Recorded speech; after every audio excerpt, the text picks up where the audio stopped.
Your move, Governor DeSantis. I'm Michael Smerconish in Philadelphia. Friday, Attorney General Merrick Garland appointed a special counsel regarding the federal investigations into the events of January 6 and Donald Trump's holding on to presidential records at Mar-a-Lago. Here's how he explained the move.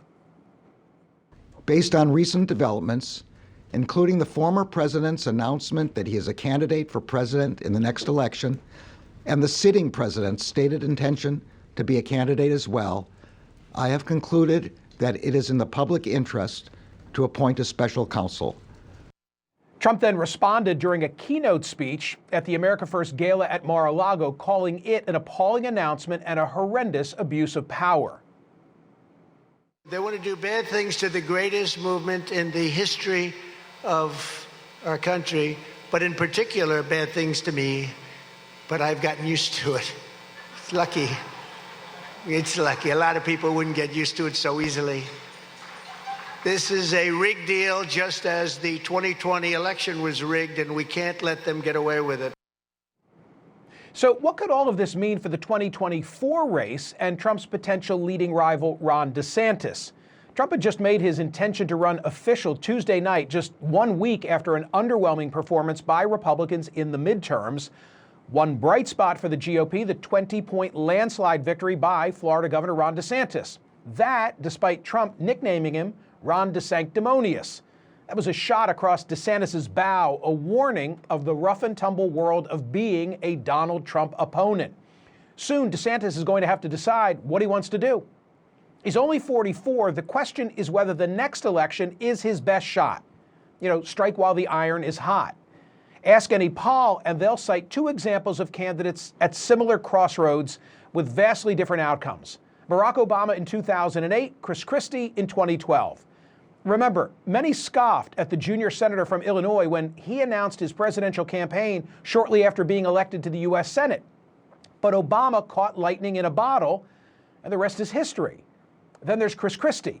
The tough-talking former prosecutor was elected governor of New Jersey in an upstart campaign against incumbent Jon Corzine in 2009.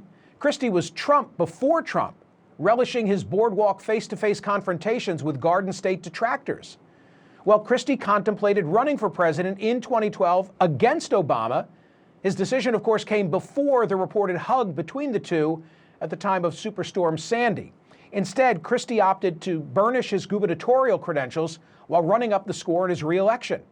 Christie was reelected, but his fortunes quickly turned. Anyone remember the George Washington Bridge closure scandal? Soon after, Morning Consult found that Christie had the worst disapproval of any American governor. By his last day in office, his approval rating stood at 14%.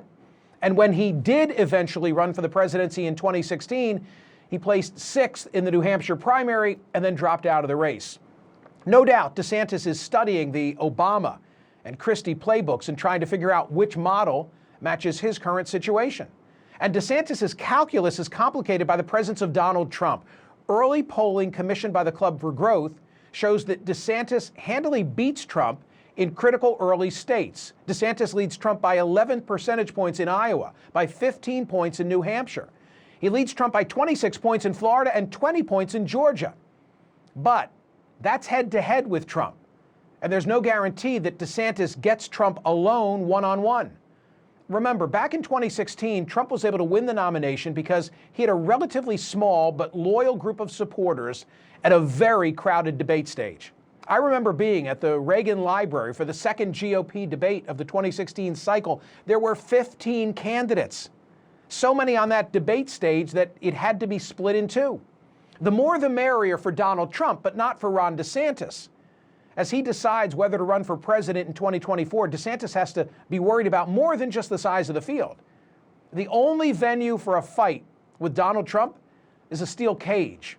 DeSantis might win the battle and lose the war. There's no guarantee that if you beat Trump, he embraces you. Trump's for Trump, not for a party, not for an ideology. It's hard to envision DeSantis vanquishing Trump, but still gaining his endorsement thereafter. Remember, Trump's a guy who trashed presidential protocol and refused to attend Joe Biden's inauguration. He relishes burning down the House. Just ask Georgia Senators David Perdue and Kelly Loeffler. So DeSantis has to consider that he could enter the race, get Trump in a small field, and beat him, big ifs, only to have Trump trash him after the nomination is settled and tank the general election to the benefit of Democrats. Maybe the better course is to sit it out and wait for another cycle. Or maybe he should call Chris Christie. Joining me now to discuss is Gary Fineout, who writes the Florida Playbook for Politico. Gary also just wrote this piece. Gary, what are your thoughts in terms of how the Merrick Garland announcement impacts DeSantis's timeline? Well, I'm not really sure it will. I mean, obviously, there's a lot going on there, and we'll see where all that plays out. It's my understanding that DeSantis, for the most part, the timeline is when a decision is made, it would be made sometime probably in the late spring after the next legislative session here in Florida. So I'm not sure this is going to immediately impact that timeline. They've got a transition to deal with. They've got an inauguration and then sort of the upcoming session in which I would anticipate that the Florida legislature will again be called upon to do things to sort of, help brandish his name. You have written that all signs make it appear likely that he does run. What's the basis for that opinion? Well, I think item number one is he's sitting on a lot of money. He raised probably what may be a record for a gubernatorial candidate in America, and he basically they didn't have to spend all of it. I think that last count probably about 70 to 80 million. That and I know there's some questions as to legally how you do all this and the hurdles and everything like that. But 70, 80 million that could be transferred over to a super PAC at some point in time. That's item number one. And then when we talk about the timeline, and you were talking about the whole Christie-Obama thing, understand that, he just got reelected. So let's just do the math. We have term limits in Florida. So basically, he would leave office in 26. So if he waited, he would be out of office for 2 years. And, the thing about it is that having the governorship is a good place to get a lot of attention, media attention and other things like that. So you just wonder how it would be. I mean, the thing about, Jeb Bush, who was one of the ones who was vanquished by Trump, he had been out of office for about 8 years. And even though he raised a lot of money for that race, it's sort of like he had been out of the picture. Now, 2 years is obviously different than 8, but it's something to consider. He hasn't taken the bait so far, right? De sanctimonious, there was no respond in kind. Does that surprise you? No. I think we had a story a few days ago in which we quoted somebody, a consultant, who said there's sort of a thinking about, well, maybe Donald will punch himself out, that they're not going to respond. Now you did see that he's taken sort of he's made comments without responding directly to the insults. He's basically said, just the other day when somebody asked him point blank about Trump, he said something about, well, I'm going to focus on what I'm doing, but what we're doing in Florida is working. Look at the scoreboard. And he was telling, and another time he said, well, people just need to chill out about all of this. So I think that I think that they're sort of in a standpoint where, they've just come off a very large win, a win that gave them supermajorities in the legislature.